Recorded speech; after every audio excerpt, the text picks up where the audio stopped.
Drip, are you out there? Can you hear me? Yes, I can. Can you hear me? All right. Yes, we can hear you just fine. So congrats on the first win of the season. Now, of course, obviously there was a bit of roster shuffling going on. So my question to you is, how were comms first time out? Obviously been practicing a little bit together, but was it as clean in game as it was in practice? How'd it go? Yeah, it was pretty clean. Unlike Parabellum, who has 3/5 of the same players have been playing together for about 20 years, this was our first game ever together. And it was a pretty sloppy game, but at the end of the day, the dogs come out on top. And, I mean, the comms are good. But we got to play a little bit better. We want to do better because PB's bottom of the barrel for a reason. We're not trying to be with them. Oh, so you don't put a lot of stock in this win then? This isn't a big deal, huh? A win's a win. That's all I'll Sure. say. This was an expected result. Expected. Okay. Fair. But talk about how the new guys did. Both of the players that had never played like in a LAN environment before, Sweater and Surf. Sweater had like 3 opening kills on defense lurking offsite, and I think Surf was in double digits before Creators was. Talk about how both them played. Yeah, so Sweater, we all know, was going to be a good player, but a lot of people doubt Surf. And I've teamed with a lot of players in this game, a lot. And Surf is one of the most mechanically gifted and talented players I've played with. I mean, he wouldn't be on this team if he sucked. You know, this team had first picks on all the free agents you can think of. To all the doubters out there on Surf, I hope he showed y'all up today. And you know what? This wasn't even that good of a game from Surf. I expect way more from him in the future as his teammate. This is just the beginning for him. So, you know, they stayed cool. It's just a video game. I told him that coming in. Look who you're playing, bro. You're playing your friends in a video game. What's there to be stressed about? Just have some fun, and we had fun, too. We had a good time, and winning's fun, so. Well, I want you to kind of elaborate on the you expected result, because I actually wanted to ask you, you know, PB's playing without Blaz. That's apparent. Is that part of the reason it was expected, or do you think you could just kind of slam those guys with Blaz too? Wimpy's better than Blaz. Who is Blaz? Whoa. Blaz is some European kid that got relegated. You know who else got relegated? Creators. So at the end of the day, I don't care if they have Blaz. I don't care if they have Bolo. You know, like, come to this region. Every European player who's come to this region has sucked. So you know what? I don't expect Blaz to be any different. All right. So we're going to let you go in a moment, but one last quick question for you. You have a lot of confidence, obviously. Why wouldn't you? But do you have enough confidence to give us a prediction as far as the Beast Coast scoreline for the rest of the series, rest of the stage? What's it going to be? 9-0? 10-0? Maybe, you know what? I think the way I'm talking, I think I'm pretty much Lebron affecting us. I know Cookie that is, but I don't think we're gonna win a game the rest of the stage. But I will say, Troy Canadian, you're next on my fraud list. You're next. Oh, okay. All right. So, you know, I like the confidence, but I also like the realism, and I appreciate you dropping by. Thanks a lot, Drip. Good luck with the rest of the stage. Maybe we'll see you again soon. Thank you. Iconic, can you hear me? I can hear you. Hey, all right. Well, congratulations on the win today. I wanted to ask you, going into Skyscraper, did you expect that was going to be the map that you were going to play on, and how does it feel? Did you feel like a map coming into the NAL fresh this year after being out for so long? Do you feel like that helped give you a little bit of an edge against Sonics?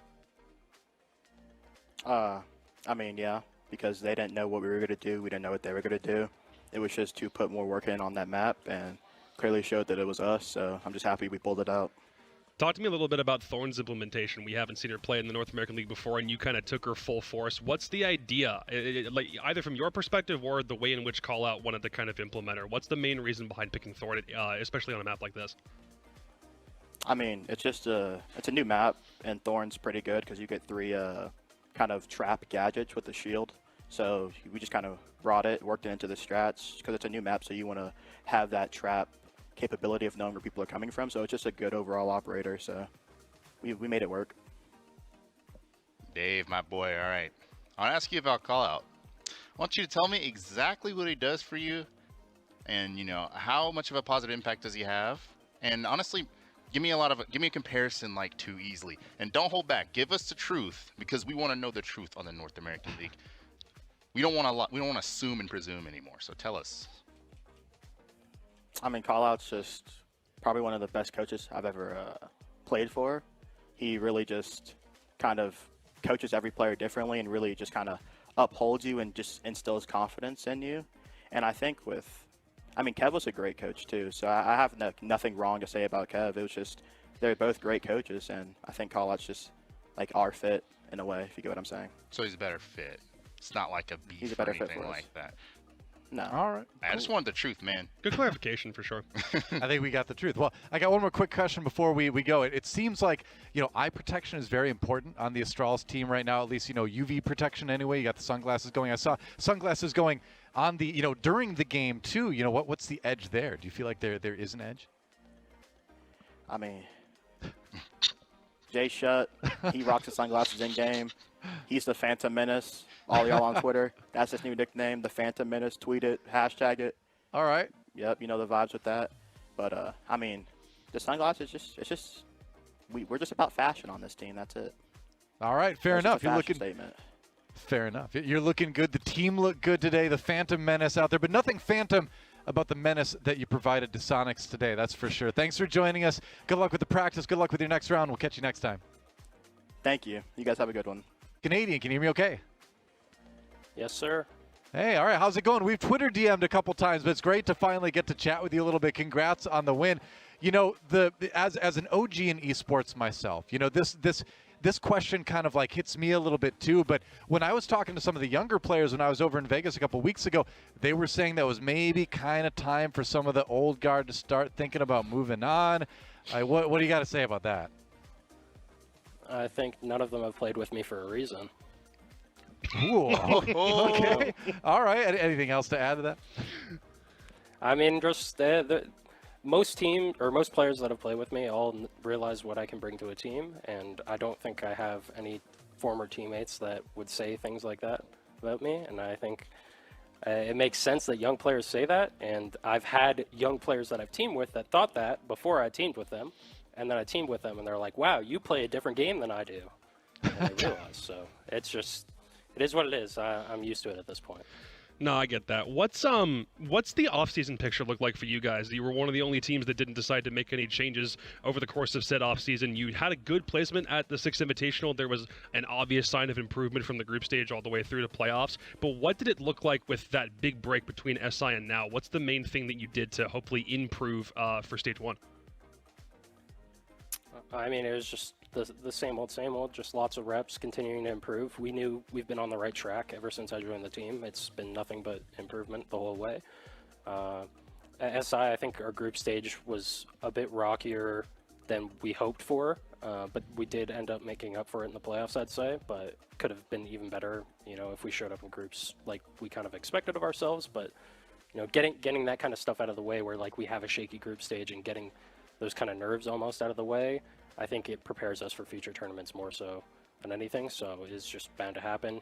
Valuable experience to have. But leading up to this season, just more reps. Obviously, the map pool changed a ton, so learning new maps, incorporating attacker repick a lot, lack of reveal phase for defenders, all that stuff. Just kind of incorporating it all into our playstyle, figuring some things out, and just learning the game. Okay, and last question, Troy. Can you address the haters? They talk about how I'm trying to listen. I don't know, you need to watch the segment back, because I try to tell these people, right, you're the one that came up with the, being on a frag and roll and kind of still calling the shots. Can you say, describe or talk about how ridiculous some of these claims are that, oh, you can't do it because, you're old or something? I just, defend your honor here, because I think these people are crazy. I mean, I think so too, but there's not a lot to say. I mean, I just have to show up and prove it. I don't think I have performed individually the best, but I don't think I've been, crapping the bed. I don't know what I'm allowed and not allowed to say on here, so You're we're good. going to go with I think that works. I think we got the idea, I think. Yeah. But, I haven't been doing anything like that, so I don't think it's been too bad. But I do expect more for myself, and I've been putting in time to improve further, and I think I have. And yeah, I'm looking forward to showing that, but yeah, I'm definitely capable of doing it on that role. I've done it in the past. Thank you. I do think it's more demanding to be able to do it currently. I think there's more talented players, but that's not to say that it's impossible to do. I know I can handle it, and yeah, it's just a different way of playing the game, and I've played the game like this before, and I can do it again. Fair enough. So I know Cookie said last question, but I got one more for you. So, we have had a lot of roster changes in the offseason, things like that. You did mention, too, like the skill of the players, it seems like mechanically is rising over time. So how do you kind of approach that when you're playing against a team that has a lot of unknowns? You know the reputations of the individual players, but you've never really faced them as a unit before. What's the difference, say, between like prepping for a team like that and prepping for a team that hasn't had changes, something like a TSM where you know what you're kind of up against to a certain extent? Yeah, it definitely different preparation. Like a team like Mirage, we have nothing to go off of, right? It's Right. a completely different roster. No history of a map pool with this roster. We don't know anything about it. We know the kind of players they have, so maybe we can make some assumptions, but you can't do all that much. So more than anything, we just focus on our game and maybe how we want to play against what we think their play style may be. But I think that's kind of the most we can do. I mean, obviously, you focus on your own play style and whatnot against teams that you know better as well, but you can tailor your map vetoes a bit more, right? You can change your op bans a bit more, get more targeted. Maybe you can prefer certain bomb sites because they're good at attacking certain bomb sites. But that goes into effect when you're playing against those experienced teams with lots of footage and well-renowned play styles. Right, that makes sense. All right, well, thanks for the words. Thanks for the interview. Good luck on the practice coming up. Good luck on your upcoming matches, and I'm sure we'll talk to you again soon. Thank you. Thanks for having me on. FoxA, can you hear me, man?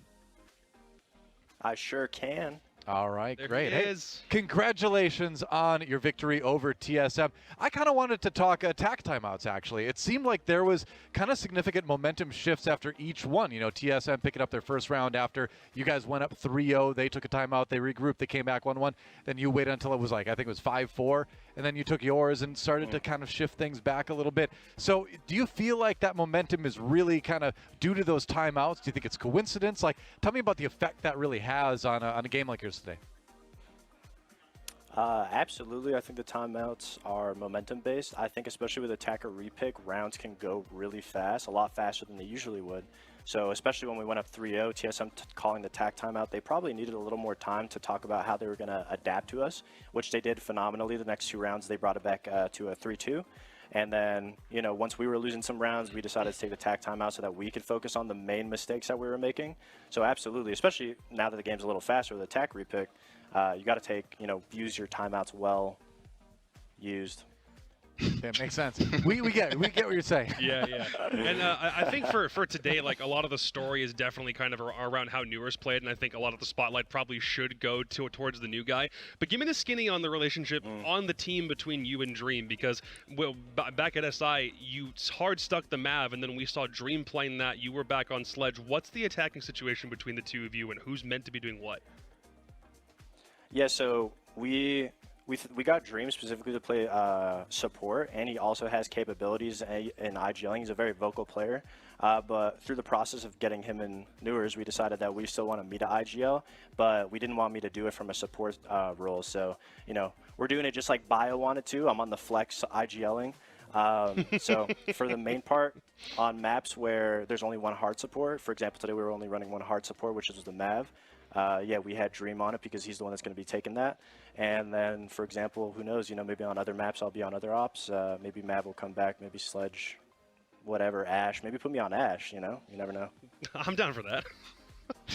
Just like old times, huh? Well, I have a question about when Newers actually caught your eye. So who, I guess firstly, who was the one on OSG who had the bright idea to get Newers, and at what point was that the case?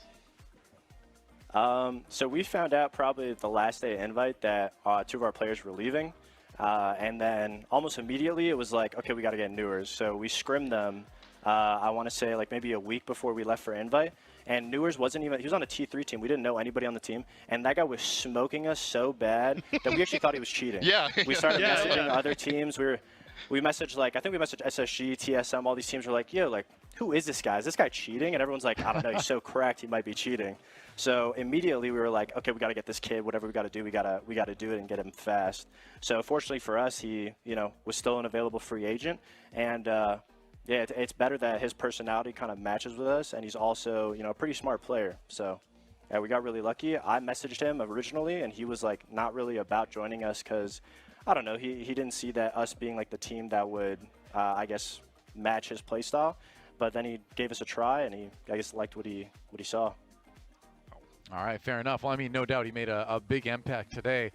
You know, talking about other impacts, I don't know if you saw our community poll before the series. Did you get a chance to check that out? Please, no. Did you see it? Nah, I didn't see it, but I Okay, know a lot of so- people were sleeping on us. Oh, the I wasn't community sleeping. poll. I wasn't Oh, for no, this. no. I was- Oh, no, I we're just not want you to talking know. about Different, man. in-game God. stuff This is here. different. We're talking about. and Okay. I've got some bad news, man. You lost. Did I lose? You lost this one, but yeah, it was close. It was fine. close. But so I'll give you a chance right now. You know what? So the question is, oh, you didn't see the question. Okay, the question is, you know, who would you rather go on a date with, FoxA or Bolo? And you lost that one. I'm sorry to say, but so I'll give you a chance here. I'll give you a That's fine. platform. Advocate for yourself. What makes a first date with FoxA the greatest night of anyone's life? It really doesn't. I'm probably gonna try to split the bill. I'm all about equality. So I'll probably try to split the bill, and then, you know, I don't know. I feel like I can cook better food than most food at restaurants. I probably wouldn't go for a normal date like that. You know, I'd probably have you come over. Sure. You know, something a little more intimate. Oh, Talk so a little you- bit. You know. You would cook for them, but then you would make them pay for half of the ingredients, is what you're saying? Yeah, probably. I probably ask for like a PayPal or something. I don't know. Just a little bit. Little bit to help out. Yeah, just PayPal. That's true. Yeah, that's fair. I'd say that's fair. Bro, All that's right. that's Yeah. good enough for me. Next time I'm in Vegas, you and me. I miss you. Oh, there you go. Sure. Jacob sure, just by all asked you to means. cook for I've him. been- Yeah. I don't know. Yeah, I've been learning some crazy stuff recently, so you know, Oh. I'm always down to show it. All right. All right. Well, Tell me more about that later, babe. we'll leave it at that. All right. Thanks for chatting with us, Fox. And congrats on the win. Good luck with the practice, and we'll see you next time. Thank you. See you. Uncold, can you hear me? Are you out there? Yes, I can hear you. Can you All hear me? right. Hello. Hey, congratulations on winning the round. Now, what I wanted to kind of talk about was Space Station Gaming ended up starting a lot of those rounds one man down. XSET was kind of successful on the entry from time to time, pretty often here. So I was curious, what does it take to kind of come back as far as mental fortitude, as far as shot calling goes, to win a round when you're down one person? It's definitely gotten a lot harder. I mean, that's honestly the meta right now on defense, is to play super aggressive and try and look for the early picks, because a lot of times with the attacker repick, it's hard to get the attacks off, you know, if they have all that time and they have all the right ops to hit the site. So, I mean, I think SSG as a whole, even before I got here, has always been known as like a mental fortitude team. You know, we have like some of the most clutch players in the game, in my opinion. So I think it just kind of comes naturally at this point. Okay, well, being clutch comes naturally. That sounds like a pretty good thing for a team. Yeah, especially for these guys, and especially for Yeah. one player in particular. I did want to touch on Bosco briefly. How's that IGL switch working out? Like, for the most part, I like the idea of moving him back into a position where he's able to switch completely with Skies, but from your perspective, tell me how that's going. Well, Bosco's actually wanted to switch to IGL way back since I joined the team. You know, the plan was to have him has hard breach instead of thinking nade, but thinking nade didn't really want to play flank watch anymore, so that whole thing happened. And then ever since then, he's just trying to been itched to play the hard breach IGL role, and so far so good in my opinion. He's definitely got a lot to learn, but he knows that and he puts in the work, so I'm excited for it. Okay, and well, you talked earlier about how, like, on defense, it's like XSET was really, like, they were throwing impacts at you and just kind of pressing you before you could even get in the building some rounds. One of them you actually clawed back. So I'm wondering, did you guys feel like, you know, you just kind of had to survive that defensive nightmare that XSET was giving you, and then, you know, going into attack, you'd probably have the advantage because of the fact that XSET doesn't really have, like, an IGL that can really, you know, manifest attacks for them? Is that something that went into you guys' game plan or something you thought about? I wouldn't really say we went in with the intention to survive. Obviously, you know, we definitely should have done better on attack. I think we started off really slow. I think some, you know, game day little shakes happened, but we bounced back from that super well. And like you said, XSET, as far as I know, don't really have an attack IGL, so defense felt like, you know, very easy against them. They just try to like pull out a lot of different crazy ops. Sure enough. All right, one more question before we let you go here. So every team has like a goal, has something they want to achieve in the season. Obviously, you guys do too. I'm curious, what's the goal for the season? And then where do you kind of put yourself right now as we come into stage one as far as getting to that goal? I mean, obviously we want to win as many games as possible, but I think realistically, our goal is to, you know, get Bosco up to where he needs to be in IGLing, get him where he feels comfortable in himself, and be ready for the LAN stages. I think, or not the LAN stage, but the LAN tournament. I think if we put more of our focus into that, it'll go better. All right, Hotancold, thank you very much. Congrats on the win. Good luck with the practice, and we'll see you soon. Thank you. Have a good one, guys.